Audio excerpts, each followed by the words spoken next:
Бейиш нуру.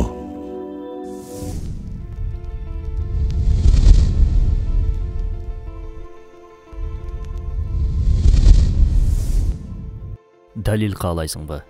Анда исламдан мурунку Умар менен исламдан кийинки Умарды салыштырып көр. Тарыхта алгачкылардан болуп элге пенсия, жөлөк пул тараткан Умар разияллаху анху. Атагы адилеттүүлүгү менен наам салган Умар разияллаху анху кызын тирүүлөй көмгөнбү. Эфрат дарыясынын жээгинде бир козунун буту сунса, анын эсебин Аллах менден сурайт деп коркомун деген адилеттүү халифа: эгер мен ашыкча жүк артынсам эки досума, Расулуллах менен Абу Бакырга жете албай калам деп ашыкча дүйнө жыйуудан баш тарткан улуу сахаба Hazreti Umar разияллаху анху тууралуу сиз билген жана билбеген далай кызыктар бүгүн биздин каналыбызда. Жакында Global Firepower аналитикалык борбор тарабынан армиясы эң күчтүү деп аталган мамлекеттер аныкталды. Эң өкүнүчтүүсү алдыңкы ондукта бир да мусулман мамлекети жок. Экономикалык жактан алып караганда да жагдай ушундай. Өлкөнү кубаттуу кылган эки нерсе бар болсо, анын бири экономикалык абал, бири да аскердик күч. Аскердик күч тарабынан алганда, мусулман өлкөлөрү баары биригип да дүйнөгө Түндүк Кореянын бир атомдук бомбасын чалык коркунуч келтире албайт. Экономикалык жагынан алганда, балким бир Кытай өлкөсүнчөлүк дүйнөгө кооптонууну жарата албашыбыз мүмкүн. Эч ойлонуп көрдүңүзбү? Абал ушундай болсо, анда неге динсиздер медиа айдыңы аркылуу исламофобия түшүнүгүн коомчулукка сиңирүүгө аракет жасашат? Неге дин душмандары исламий жамааттардан кооптонуп, аларды көзөмөлгө ала беришет?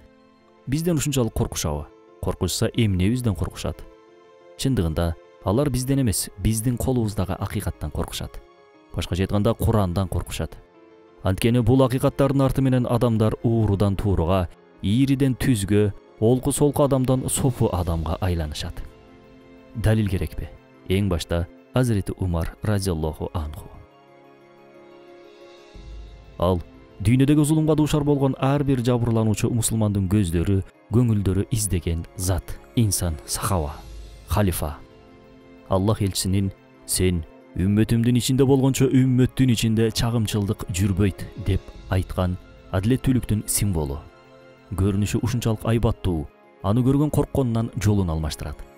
Ислам душмандарына карата арстандай айкырган сайын душмандын жүрөгүнө коркуу салган, мусулмандын жүрөгүнө дем берген жоон жана бийик үндүн ээси Умар аль-Фарук разияллаху анху.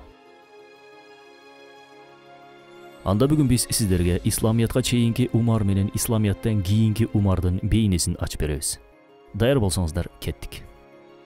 581-жыл. Мекке.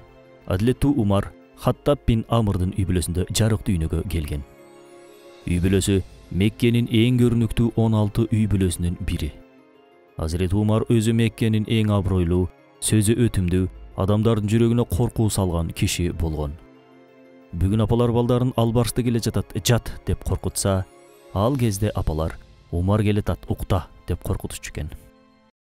Айтканын кылган, сөзүндө турган Умар жашы 20-дан өткөндө эле Мекке шаарын бийлеп турган Дарун Надваданын эң жаш мүчөсү болгон. Дарун Надваданын эрежеси боюнча бул уюмга жашы 40-ка жете элек кишилер алуунчу эмес. Бирок алардын арасында бул жашка толо элек эки гана киши мүчө болуп шайланат.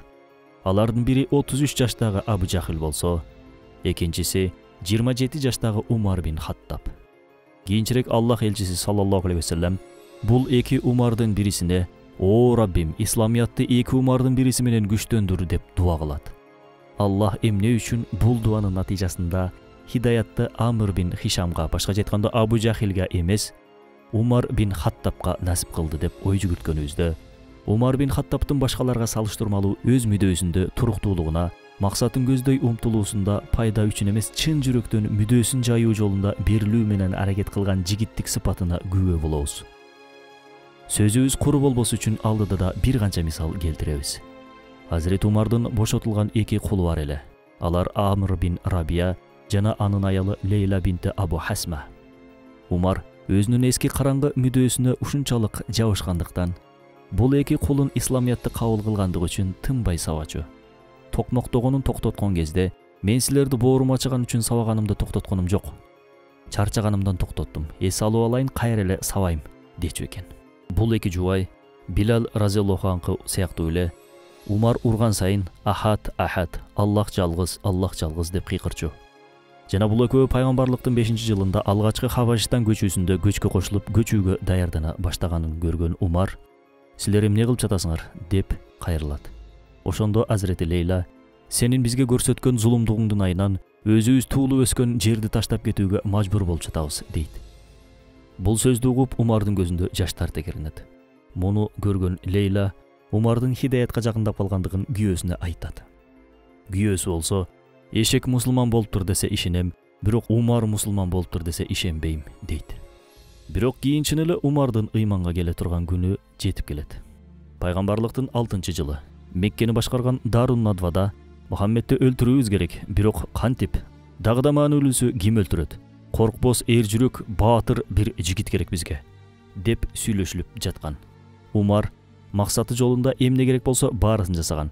Баарын бере турган тайманбас, коркпос бир мүнөзү бар болгондуктан, ким өлтүрөт деп эмнеге чайналып жатасыңар?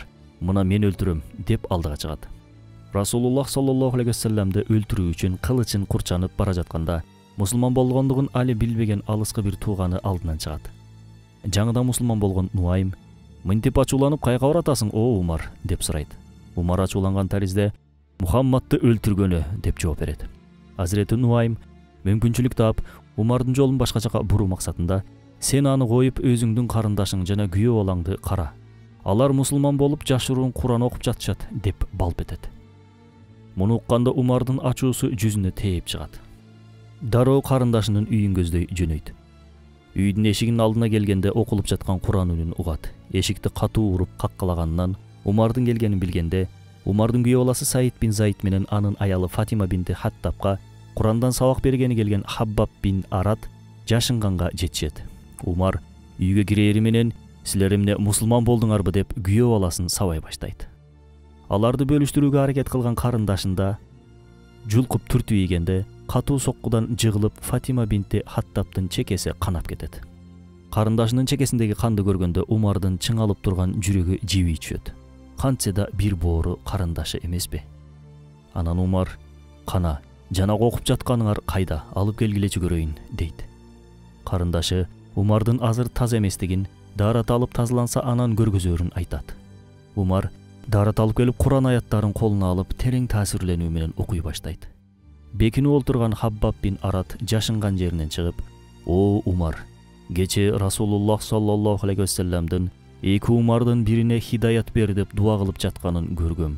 Бул батанын натыйжасында Аллах сага хидаят берди" деп кубанат.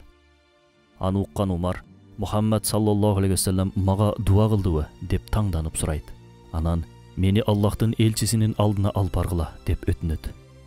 Умардын Дарул Аркамга келгенин уккан сахабалар коркуп кетишип, эшикти ачып-ачпоо маселеси боюнча арсар болуп турушканда, Азирети Хамза "Киргизгиле. Ал Умар болсо мен Хамзамын" дейт. Ичкери кирген Умар пайгамбарыбыз саллаллаху алейхи вассаламдын алдына келгенде, пайгамбарыбыз саллаллаху алейхи вассалам аны отурган абалында эле колунан бир силкип жанына олтургузуп алат. Анан "Эй Хаттабтын уулу Умар, исламга кире турган убактың келбедиби?" дейт. Пайгамбарыбыз саллаллаху алейхи вассалам буга чейин алдына келген эч кимди мынтип жакалап силкип отургузган эмес. Бирок Азирети Умарга мындай түр көрсөтүүсү сахабаларга дем берүү менен бирге күчтөн эч качан коркпоо керектигин, күчтүүнү да чөгөлөтө турган күч болоорун сабак берген эле. Кийин Азирети Умар бул окуяны эстеп мындай дейт. "Ошондо Расулуллах саллаллаху алейхи вассалам мени катуу кармап силккенде, жүрөгүмө ыйман орногонун сездим" дейт. Ага чейин да бир жолу түн окуумда Умар Кабанын алдынан өтүп бара жатканда, пайгамбарыбыз саллаллаху алейхи вассаламды көрөт. Анан "Бул акын бул жерде эмне кылып атат?" деп кызыгып жакындайт. Ал убакта Расулуллах саллаллаху алейхи вассалам Курандын Хакка сүрөсүнүн 41 аятын окуп жаткан. Аят кудум Умарга жооп бергендей: "Ал бир акындын сөзү эмес, силер аз ишенесиңер" деп баяндалат. Умар коркуп кетти. "Акын дедим, мен укпаса да мага жооп берди. Кызык, бул эмне, көз ачыкпы?" деп ойлойт. Андан соң кийинки аят жооп берет. "Бул бир көз ачыктын да сөз эмес, силер аз эстейсиңер." Таңдана түшкөн Умар Бул менин ичимдегини окуп жатабы же өзүнүн оюнан токуп жатабы дейт ичинен. Ага кийинки аяттар жооп кылып: Ал ааламдардын эгеси тарабынан түшүрүлгөн. Эгер пайгамбар кээ бир сөздөрдү биздин атыбыздан кошуп айтканда, биз ага кудуретибизди көрсөтмөкпүз. Анын жүрөккө кеткен кан тамырын кесип салмакпыз дейт. Умар нес болуп качып кетет. Бирок ошондо ыйман үрөөнү анын жүрөгүнө себилген болчу. Ал бир болду, бул да эки. Карындашынын үйүнө келгенде да кулагына угулган Курандын Тоха сүрөсүнүн аяттары жүрөгүндөгү ыйман уругуна суу сээп өттү. Пайгамбарыбыз саллаллаху алейхи вассаламдын жанына келгенде да кудумал урук кабыгын жарып чыкты. Умарул Фарух болду ал.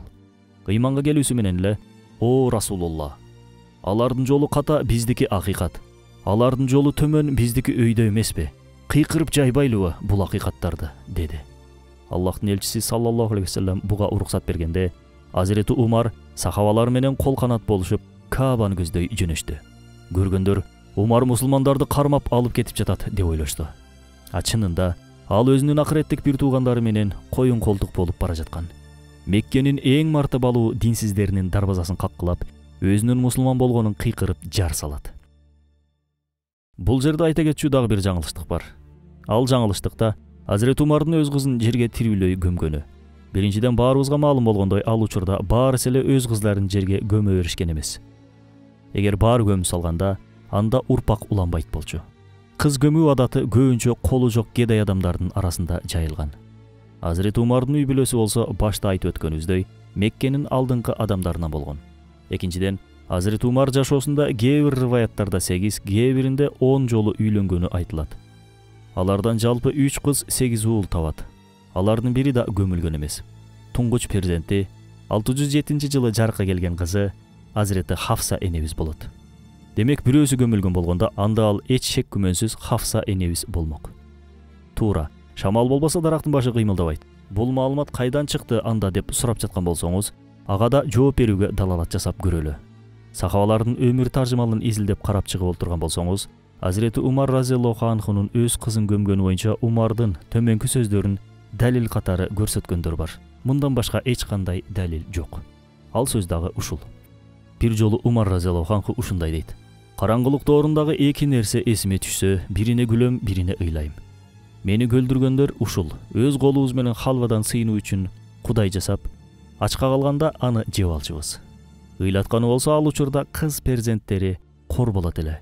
Бирөөсүнө кыздуу болгону айтылганда жүзү бозорчу жана кыз наристелерин тирүүлөй жерге көмүшчү." Көрүнүп тургандай, Азирети Умар бул жерде өз кызын жерге көмгөндүгү боюнча эч кандай сөз айтпайт. Умар бул сөзү менен бизге караңгылык доорун жалпылап сүрөттөп берип жатат. Жана бул сөздөрүн бактылуулук кылымында келген жаштарга сабак берүү максатында маал-маалы менен эскертип турчу. Натыйжада Умар разияллаху анхуга хидаят нуру жетти. Бул хидаяттын нуру менен ал ак менен караны, жакшы менен жаманды жазбай ажыраткан деген маанидеги Фарук лакабын алды. Умар аль-Фарук исламият келгенден 6 жыл өткөндөн кийин 129 адам болуп ыйманга келсе да, Расулуллах саллаллаху алейхи вассаламдын жанынан орун алган экинчи сахаба болгон. Пайгамбарыбыз саллаллаху алейхи вассаламдын халифасы Азирети Абу Бакырдан кийин ислам дүйнөсүнүн халифасы болуп дайындалат.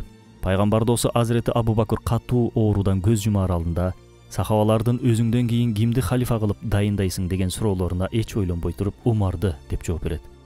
Муну уккан Азирети Талха Умардын мүнөзү аябай катуу, жинин келтиргендин башын кыя чабат деп бул чечимге нааразы болот.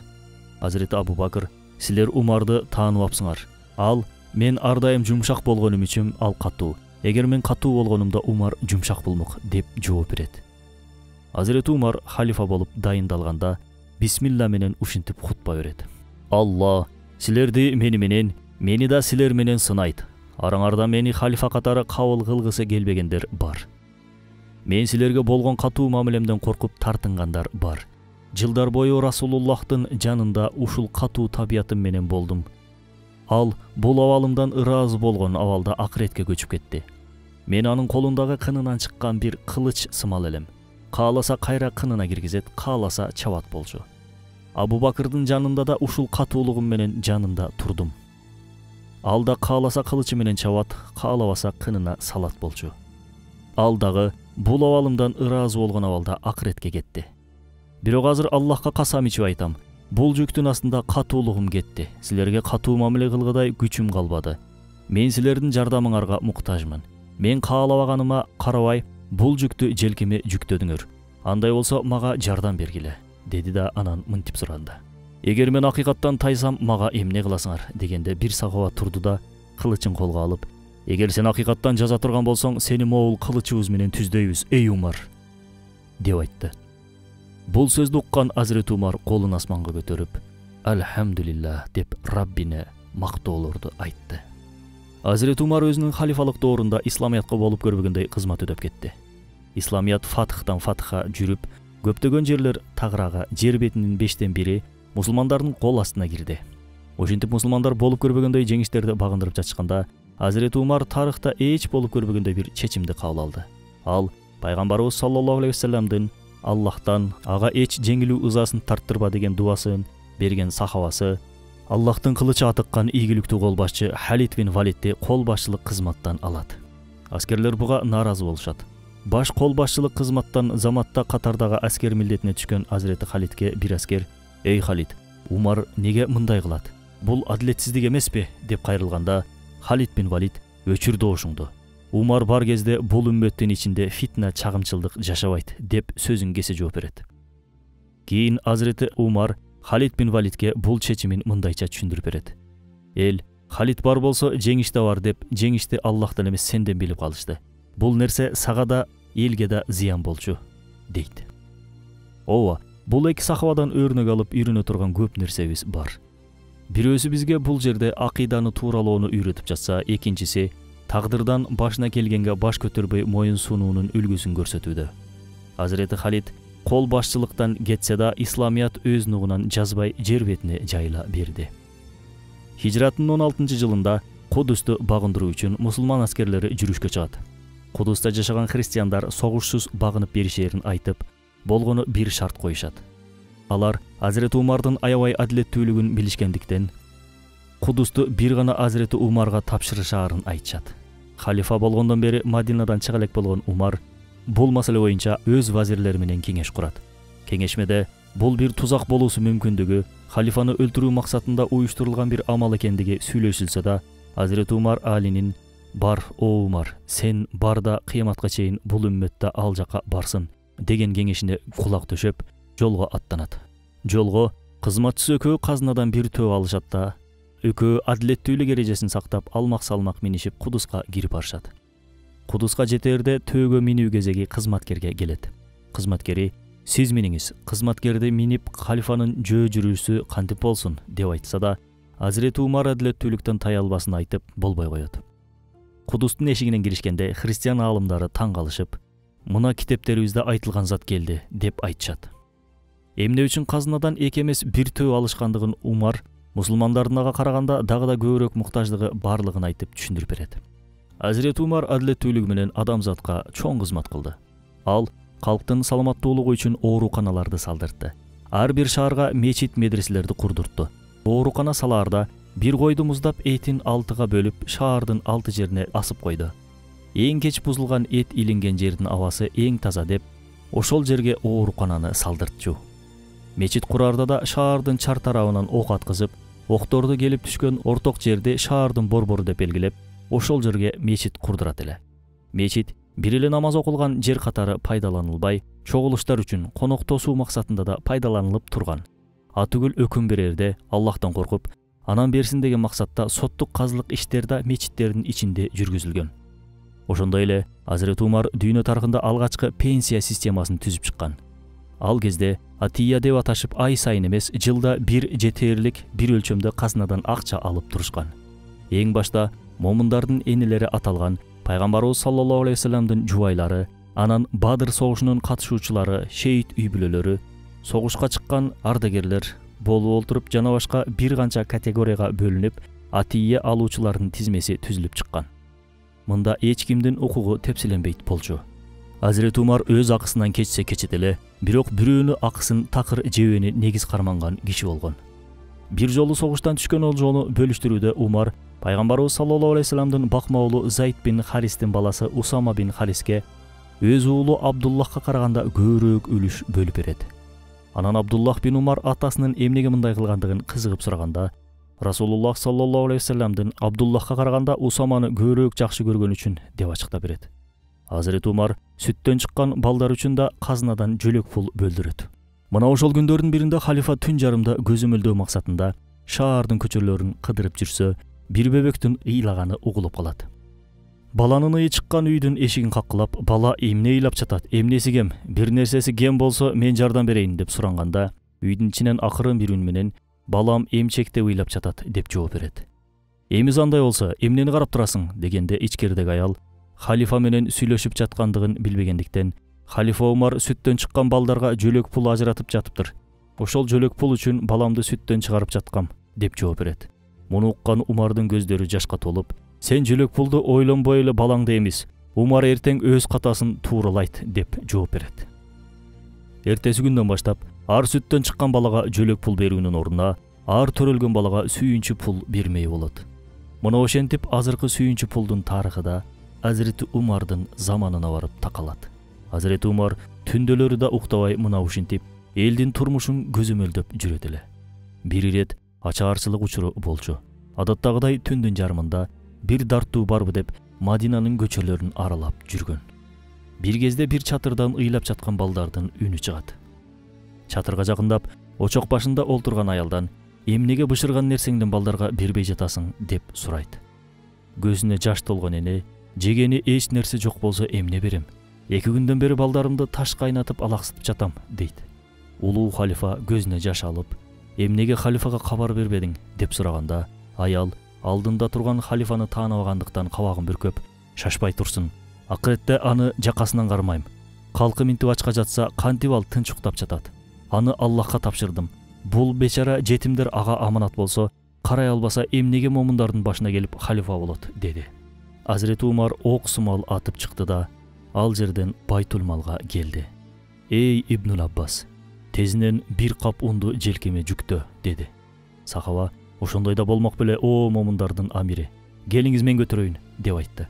Азирети Умар, жок, акыретте сен менин жүгүмдү ташый албайсың. Жүктө желкеме, Аллахка ант болсун. Ал балдарга өз желкемде көтөрүп барбасам, мен да күн жүзү көрбөйүн деп, унду желкесине жүктөп, колуна болсо май сай алып чатырга барат. Балдарга өз колу менен тамак биширип, өз колу менен тойгозот. Кийин жырткыч жаныбарлардын үнүн туурап балдарды күлдүрөт, ойнотот. Эмнеге мындай кылганын сурашканда, ал чатырдан ошол балдардын күлкүсүн көрбөй кеткенимде Умар кыйрайт болчу, дейт Умар разияллаху анху. Азирети Талха халифа боюнча, Умар халифа болгондон баштап 10 жыл бою түндөсү уктабады деп баяндайт. Күндө көчөлөрдү кыдырып, ким эмнеге муктаж болсо, кимдин кандай маселеси бар болсо, аны чечип берүүгө аракет кылчу. Анын эшиги ар дайым эл үчүн ачык болгон десек жаңылышпайбыз. Анткени ал халифалардай сарайда эмес, жөнөкөй бир карапайым адам сыяктуу элдин ичинде аралашып жашаган. Бир жолу бир топ кишилер кыздарын талап кылган махрынын айынан жаштар үйлөнө албай жаткандыгын айтып арызданышат. Мындан улам бул маселени бир тартипке салууну ойлоп, мындай чечим чыгарат да аялдарга минтип кайрылат.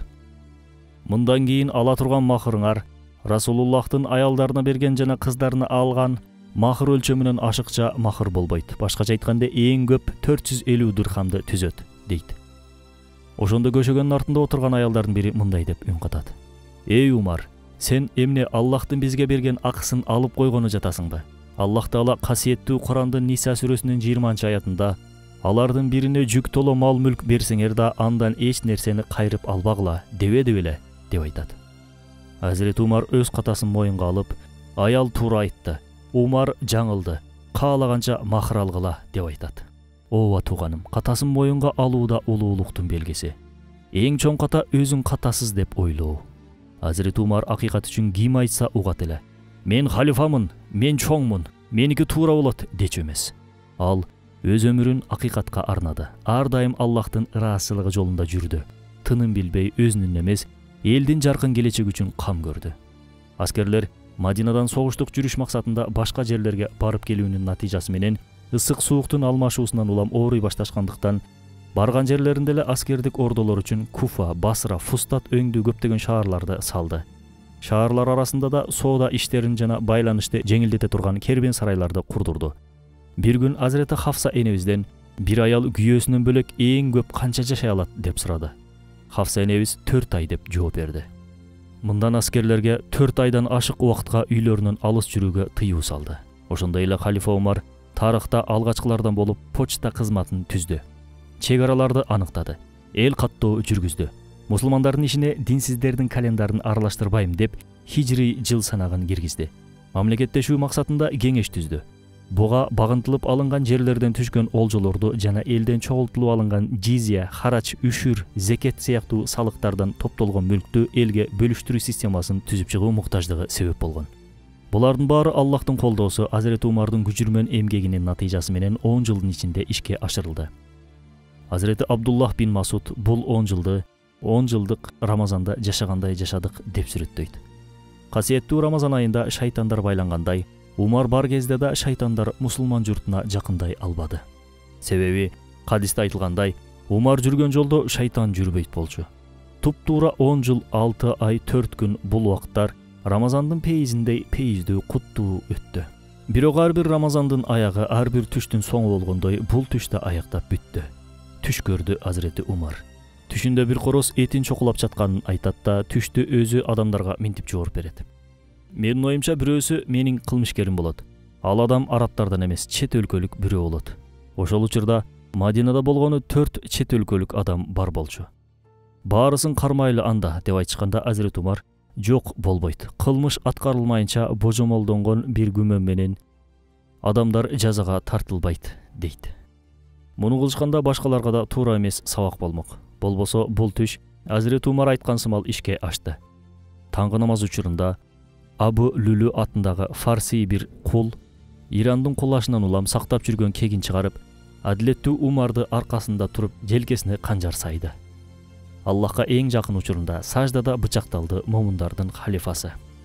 Азирет Умар ошол жерде сахабалардын ачуу үстүндө кылмышкерди ур токмокко алышып өлтүрүп салуусунан, адилеттүүлүктүн сакталбай калуусунан кабатыр алып, аны өлтүрбөгүлө, шариятка баш ийгиле.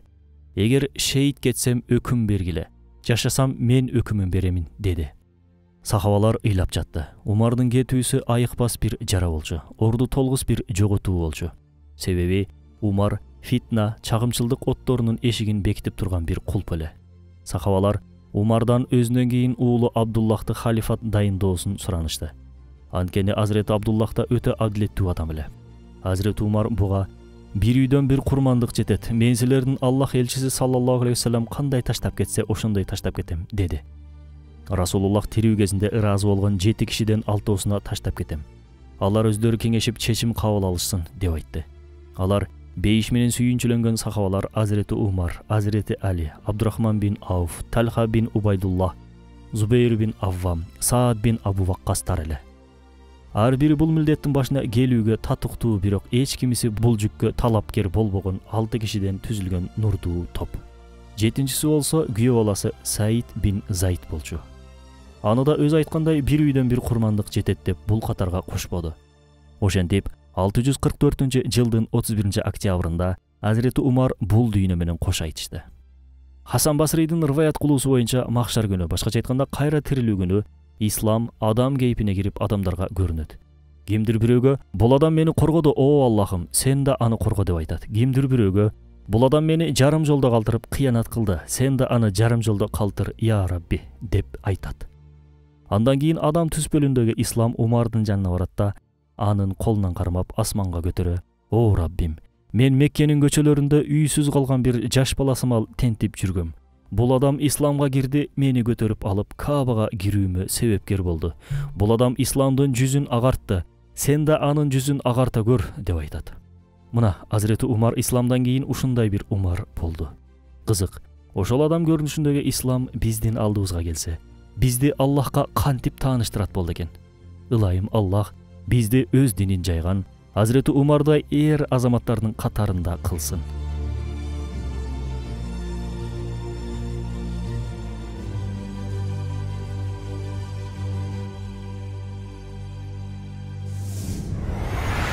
Бейиш нуру.